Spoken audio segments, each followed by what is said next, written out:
getting a job is a transformational moment. We observe people and it's a very humbling experience watching people moving from temporary accommodation, hostile environments where they're sharing rooms with people, to a position of where you're getting an email, I was able to get my first mortgage passed today. So that makes us very proud of what we do, and rightly so. The single most important thing that one can strive for when they're young is to get.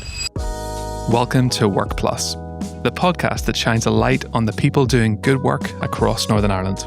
I'm your host, Richard Kirk, founder of Workplus. I've spent years working with employers, schools, colleges and universities, helping young people and career changers to make better informed career decisions.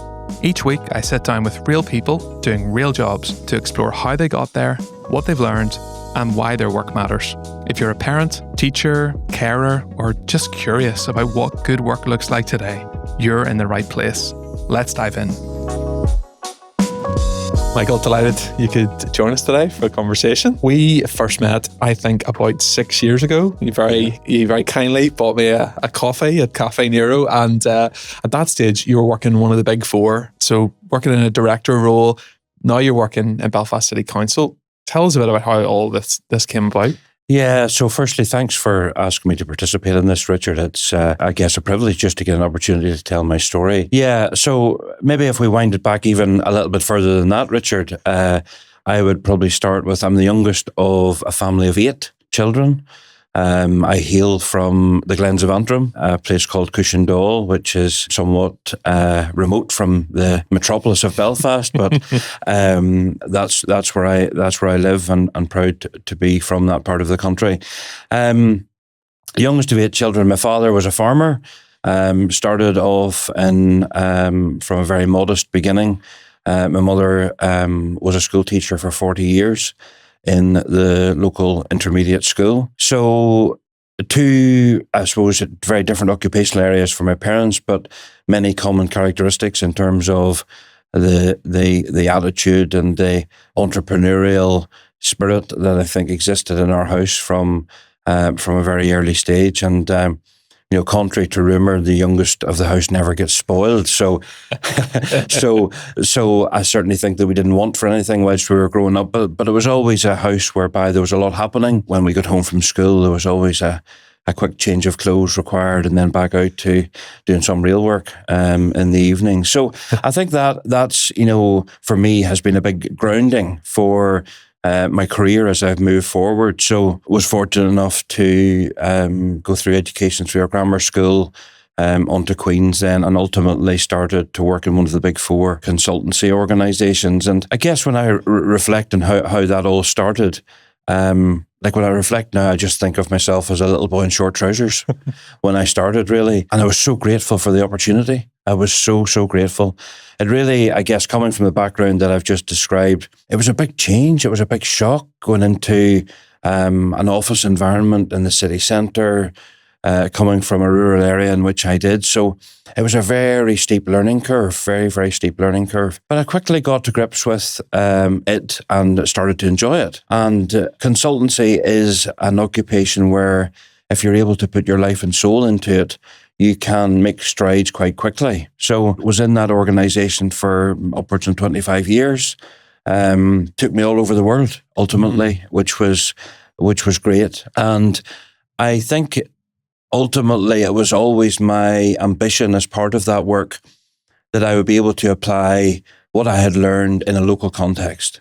And I really hadn't thought about it much more than that. I always thought that I think the lifestyle I had wasn't necessarily sustainable for the next phase of my life. So, when you start off in your 20s, you can go full throttle at your career. And then whenever I get into my 40s, I had a wife and 2 young kids, which were obviously high on the priority list as well. So there was a compatibility challenge around all of that, which made me consider my options. And then, the COVID pandemic kicked in, and I guess that gave us a real natural break point in which to reflect on directions.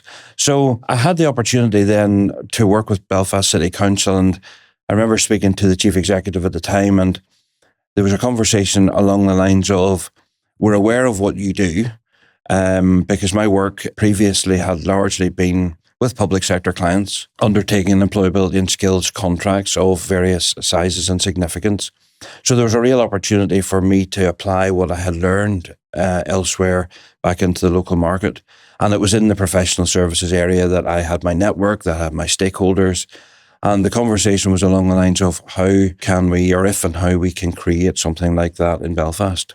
Okay. Because the employability and skills team in council predates me a long time. A lot of sterling work was undertaken before I joined the council, but less so in the areas in which I had, I suppose, made an impression. And there was an opportunity for us to step into that space, really, and create a few propositions that I guess we'll come on to later on. Oh, no, that's great to have that. And whenever you think back even to that transition between coming from a rural environment where you were working, and were all your friends working on their farms as well? Like there's that culture. What was it that, as a teenager, you thought, well, I'd love to go and do a certain degree and maybe have that sort of career? Well, this may sound a bit peculiar, Richard, but when I reflect on the pathway that I've taken through life, and I contrast that now to what I see and try to afford to other people, in a sense, they're quite far apart. So when I reflect on my pathway, the priority impressed upon me at school was to get the transfer, to get into a grammar school, to get your GCSEs, to get your A-levels, to go to university. Yeah, get your degree and in essence, it was quite a linear path. And I don't recall having a lot of influence over that path. And I contrast that to the pathways that I'm encouraging people to think about nowadays and the options that are there. And really they are indeed worlds apart. So that's how I reflect now. Whether that's how it was, I think that's how I reflect on it now. Yeah. So, the concept of taking a year out, or the concept of reflecting on, is this the right thing for me? I don't recall moments like that in my career, certainly not on the educational side. It was a matter of understanding what was required to get to the next stage. Yeah. And the degree was the holy grail. The degree got you to a place of where you were deemed employable. And then, the interview was where your personality needed to come across. And I contrast that with what we're trying to do now, whereby I think there is much more time for reflection. There is much more alternative routes that one can take. And I think that's brilliant. Yeah. I absolutely think that's brilliant. And I just wish that more of that had been available when I was coming through, because there were moments, certainly in my educational journey, like I went to university for 4 years, 3 years of study, 1 year out. The time that I enjoyed best was my time in the workplace. I didn't particularly enjoy university. I came from quite a different environment into the city. So there was a whole conflation of issues going on there. Now, I stuck with it, as I sort of tended to do throughout my life and my career, to get what I needed out of it. But I don't necessarily reflect on it as being, a tremendously uplifting and positive experience for me. I was there for a purpose, and I got. Now, that contrasts obviously with how a lot of other people would view that type of experience, but that's how it was for me. Yeah. If I had my time again and I was starting out now, I definitely would be taking a different path. I'm not necessarily saying I would end at a different destination, but I definitely would take a different path, because the idea of apprenticeships in particular is something that appeals to me hugely. And the idea of getting people from alternative backgrounds into high profile, highly rewarding jobs is something which I think is, to me, it didn't seem as available when I was coming through as it is now. Yeah, yeah. So who were the role models for you then? Because you at home, you have your mum as a teacher, your dad was working the farm, and were there role models for you, or did you just happen to get kind of sucked through that system, so to speak? I think it's probably more of the latter, Richard, to be honest. As I said earlier, I think that sort of path was, so being the youngest, like, it was a path that was well trodden in the family. Okay, yeah. So, and I was just the next one. In essence, I was just the next one. So the oldest in our house is my sister. We just have one girl, and then there's the 7 boys, of which I'm the 7th son. But my sister's a GP. So, like, she got the ball rolling in our house, whereby she went on what was a 7 or 8 year journey to become, a professional in the occupation that she chose. So that was almost an extreme version of the pathway that the rest of us were there. And we have a couple of bankers, we have a couple of accountants, we've a different variety in the house. But there nearly was the next one up type scenario where the priority was to get a good level of qualification, get a good level of education, and then you get your job thereafter. Whereas I think it's a bit more, there's more variety, it's a wee bit more complex now, but complexity in itself isn't necessarily a bad thing if it affords you opportunity. Yeah. So I'm not saying, Richard, that there weren't role models, and I can think of people, in the community, and I can think of some of my teachers, for example, who were good role models. But again, and maybe it's just how society has moved on for us. I don't recall conversations around role models. Yeah. I just recall conversations around, right, where are you at? Where do you need to go and how are you going to get there? A sort of typical strategy type conversation. So that's how it was in our house, Richard. No, and similar in our house as well. I did maths and applied for civil engineering. Didn't know any civil engineers. My dad asked me, do you know what a civil engineer does? I was like, no, but it looks you need to do maths to do it. So, it's these strange sliding doors moments, so to speak, that you're on. You mentioned about these alternative pathways, and you've been spearheading a lot of these professional and business services employment academies. So if you're pitching it to an employer, what is different about an employment academy? Why would they use that? So I think the first thing to say about what we do in the world of employment academies is that what the provision we provide is non-statutory in nature. And we're privileged in that regard insofar as anything we do. What is non-statutory? So what that means in my world is that anything we do, we're in a position where we can observe the provision which others are providing, be that in the public or private sector, from the public or private sector. Colleges, FE colleges and training providers. Right. So we're observing and then I guess where we think we fit within that puzzle is that there are people for whom that doesn't work, for whom the existing provision doesn't work. And that's not necessarily by design, it's just how the outworkings of that system. So ultimately we're a council, so therefore we're accountable to our ratepayers. So what we're trying to offer the residents of Belfast is an opportunity for those who want to obtain employment, but we're trying to afford the opportunity to those who maybe don't necessarily have the qualifications or indeed the work experience that typically is required by these higher end employers within the likes of the technology industry or the professional services industry.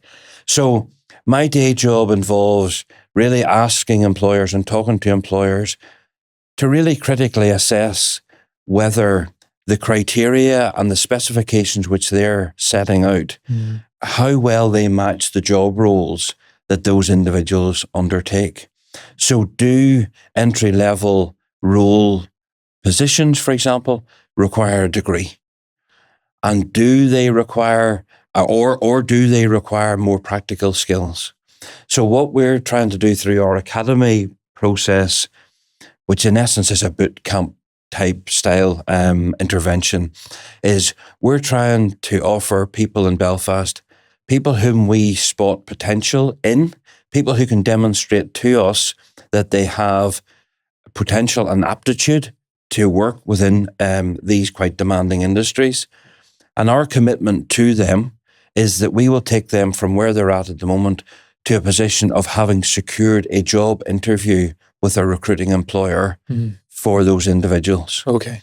So on the supply, that's the offer. The offer is, if you can demonstrate to us that you have a bit of something about you, that we can then work on with you, then what we also need to do is have a set of employers in lockstep with us, people who have reflected on their specifications, people who have reflected on the extent to which those qualifications and experience are necessary, and we bring one to the other. And we ask those employers to consider these applicants for those roles. And the quid pro quo in this is that we invest in the individuals, and the employer ultimately then has a choice to make at the end of that as to whether they think those individuals can fit within their business. Okay. So employers are, so to speak, there's a risk there that they're maybe trying something new. So how do you How do you de-risk it for the employer that you've brought on board? Are there any examples you can give us of that? So there's huge efforts made to de-risk it for the employer. So typically the conversation at the highest level within employers is, we love this. This sounds great. How can we get involved?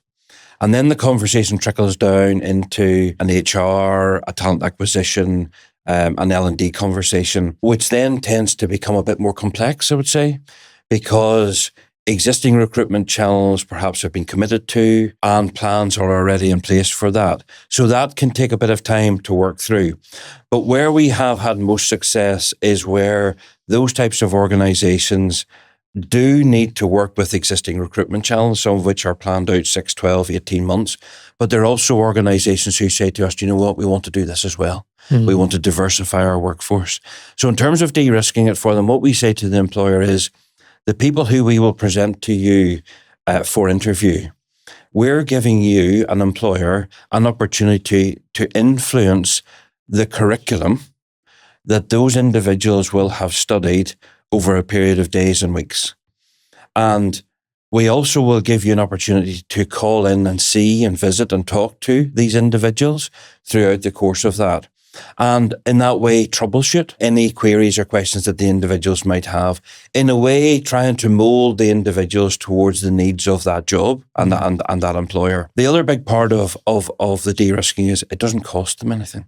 It doesn't cost the employer any cash. Now, we do ask for some input in terms of staff time for the co-design of the curriculum and the visits that I just mentioned.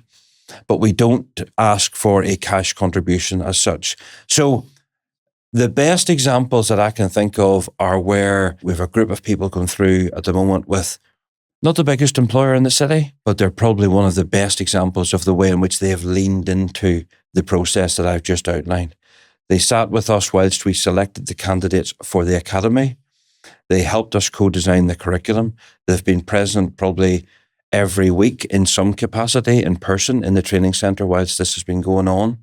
And we're at the point now where we'll be interviewing those individuals. I would say that's as close to the best examples that we've had. And I'm hopeful that we'll get the outcomes. And that's good for the business as well. That's good for the organisation because they'll get work-ready employees who have a bit of foundation technical skills that we have imparted upon them that they can take then and put them into their bona fide job roles that will exist for them. Great. And is that the handover? Then do you hand off at that point, or is there any support beyond the initial employment? So because the people that we're trying to help, many of them have never had a job, and for many of them, maybe a part-time job at best. So our commitment to them is to work with them. So from the point of employment, our commitment is to work with them for a further 6 months, something that we call aftercare. So we stay with those individuals and we check in with them. Now, for some, it becomes very light touch very quickly. The company picks up the pastoral element, the buddy systems, etc. They become bona fide employees in the same way as others from other employment pathways. But for others, they just need maybe a bit more coaching and support as they integrate themselves into the world of work. So our commitment to stay with them for a further 6 months beyond the point of employment.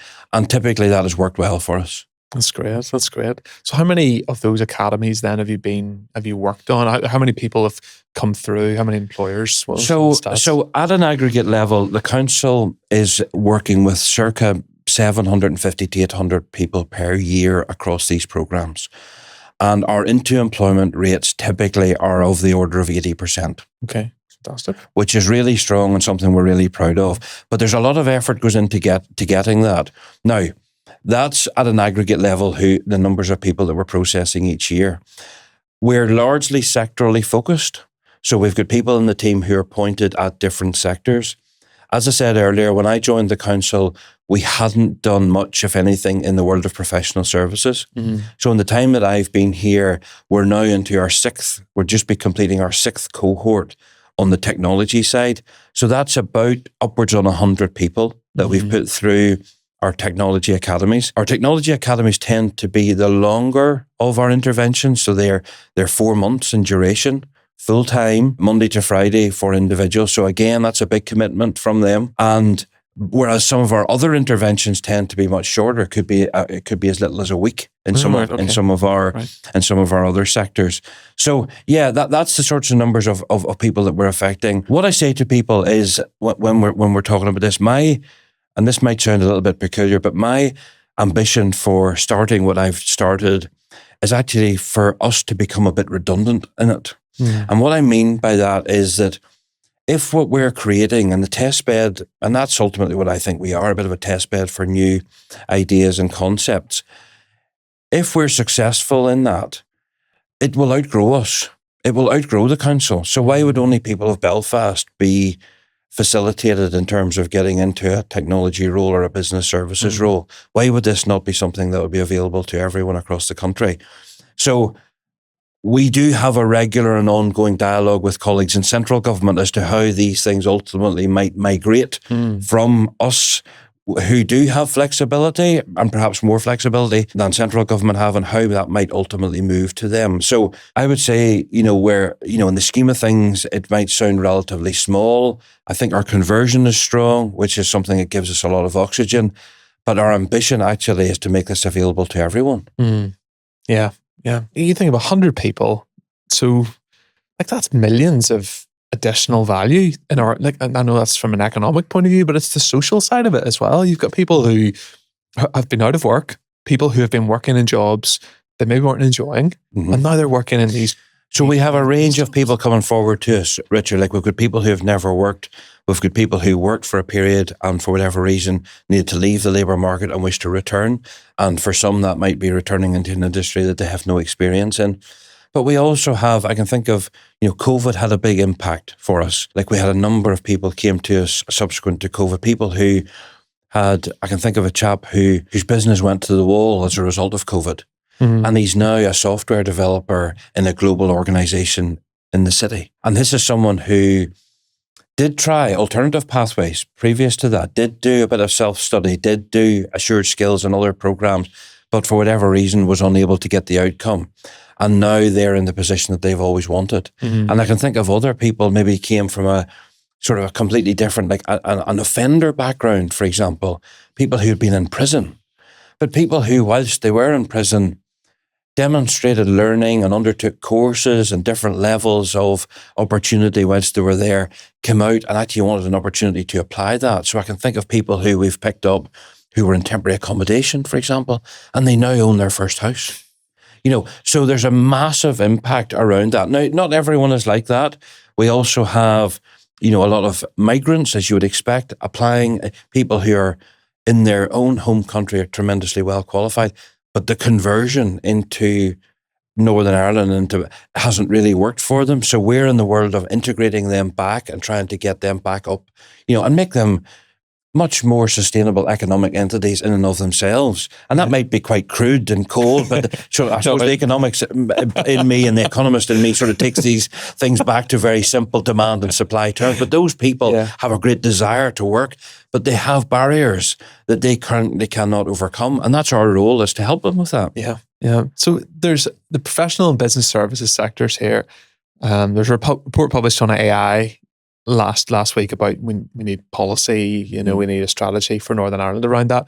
And it picked up predominantly in the public sector, but I think it does apply to the private sector, that it's mostly going to be professional and business services jobs that are potentially going to be affected by AI, maybe rather more so than manual jobs. Farming, carpentry, plumbing, etc. Hair and beauty, nail technicians.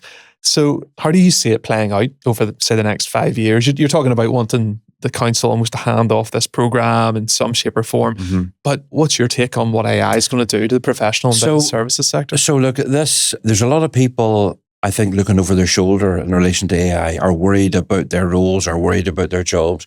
And there is no doubt that as AI continues to become more sophisticated and rolled out, there is no doubt that some of those more repetitive tasks will ultimately get sucked in by AI. My personal view on AI is that when I think back to when I started in my career and compare and contrast that to what it takes to survive and succeed in the world today, the threads are the same. So the skills of the future that individuals will need in my view, are sort of what's probably more trendily called in recent times transversal skills. Mm-hmm.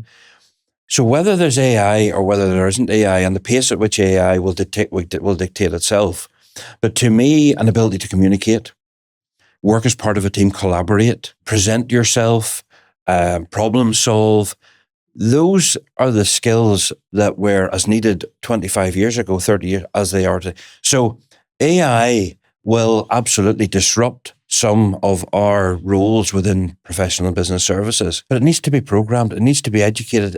There still will be a big human interaction required. And the skills that will be required are the ones that I think I've just talked about. And in a way, those are the golden threads, Richard, that existed many, and people get all fixated on things, which I think is fair. But I think, like I was in a conversation last week with a lady from the pharma sector who now wants to get into the banking world through circumstance. She really wants to get into, and the conversation I was having, and her starting position with me was, I know nothing about banking. Now this is someone with 25 years pharma experience. And the conversation I was having was, right, well, let's park the experience point. Tell me what your skills are. Let's have a skills conversation. Mm-hmm. And the skills were right up there. Mm-hmm. And what we now need to do with that individual, similar to what you're asking about it, they need to apply those skills into a different context. Mm-hmm. And that's how I rightly or wrongly perceive the world of AI to be. Mm-hmm. Mm-hmm. And we've all got sucked into the chat GPT. We've all got sucked into that, and it's tremendously helpful.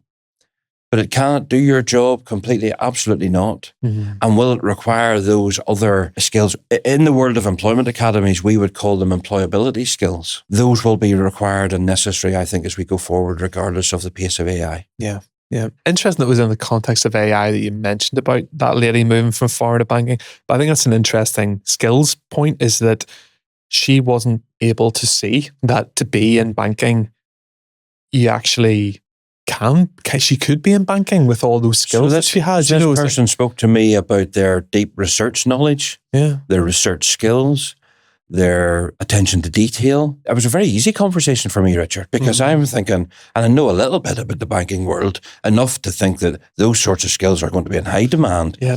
So actually, it wasn't necessarily a skills issue. That it was actually more of a mental barrier that she had, that she was trying to move from something that she knew very well into something that she didn't know very much about. But actually, I think in the eyes of an employer, she had lots of skills which would be in high demand. But I think that's quite a natural reaction. For if you take yourself, probably if you're reflecting your own career, there's probably times whenever you were extremely confident in the knowledge but equally, I'm sure there's times and situations you get yourself into, if you're like the rest of us, where it can feel anything. But actually, what you become is you become more resilient to dealing with those. Mm. So when you're in a situation of where you feel a little bit more uncomfortable, you actually just get used to dealing with that in a different way. Mm-hmm. Yeah. You have to be comfortable with being uncomfortable. Yeah. In my previous occupation, a lot of people would have had a lot to say just about the direction of the organisation, and sometimes it wasn't clear.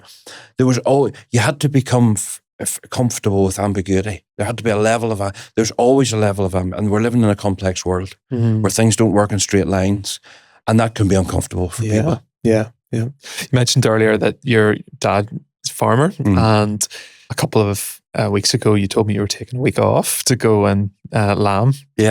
So tell me a bit about the skills that are there and what you're doing.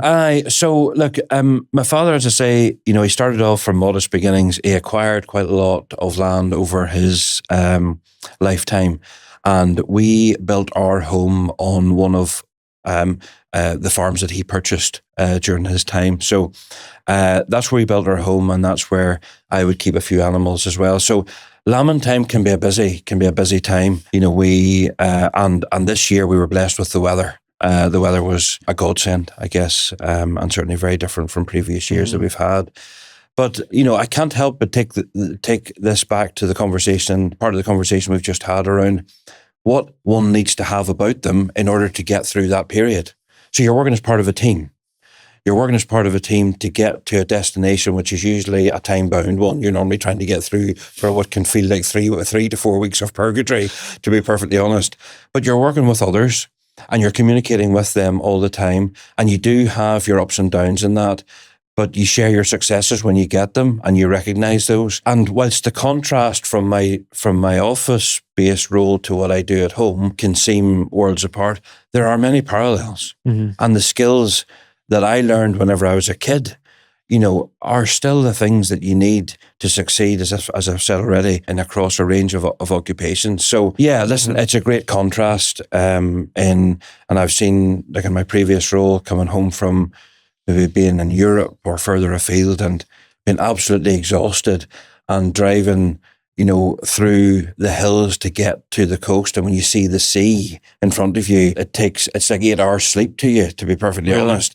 Your eyes brighten up and you just get that extra burst of energy. Now that's what works for me.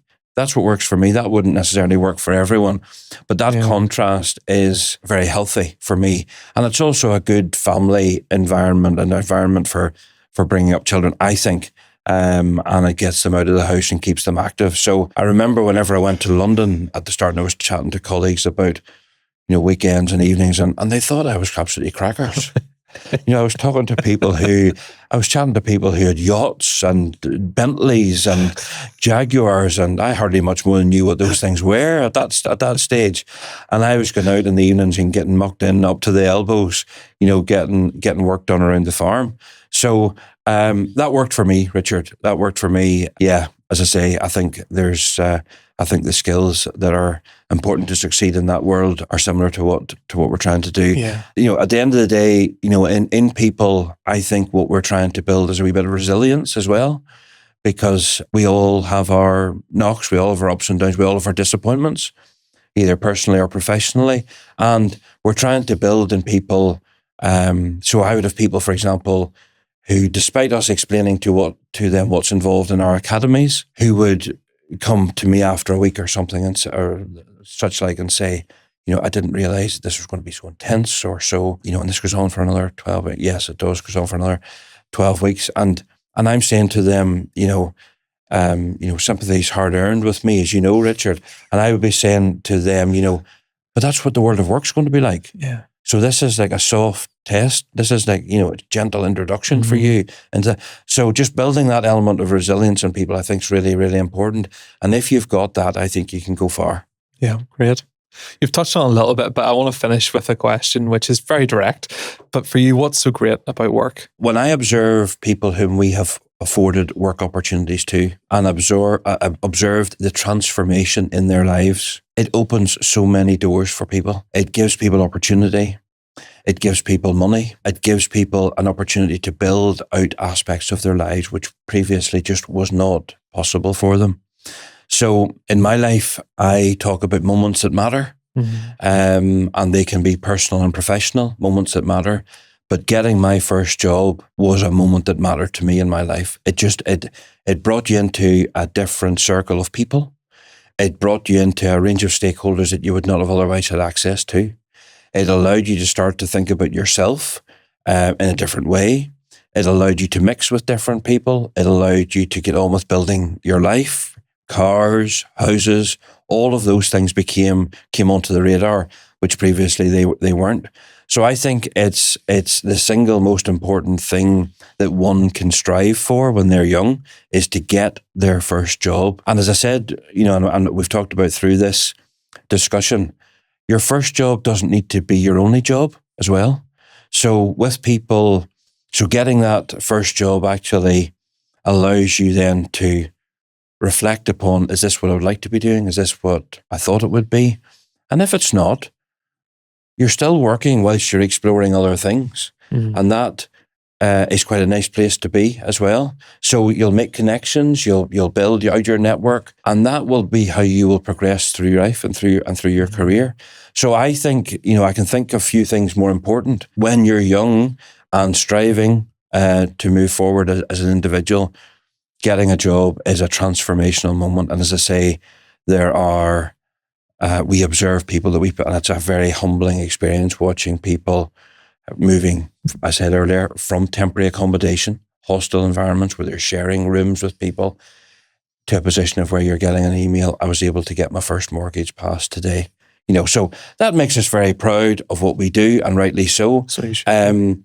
But it also gives us tremendous oxygen, Richard, to want to continue to do what we do. Great. Michael, always really enjoy hearing your take on things and chatting with you. Thanks so much for taking your time today. You're very welcome, Richard. Thank you. Thanks for tuning in to Workplus. If today's story gave you fresh perspective or helped you rethink what's possible, leave us a review on your favourite podcast platform or hit like and subscribe. It really does make a big difference. For more stories, resources, and tools to help guide the next generation, visit workplus.app. Until next time.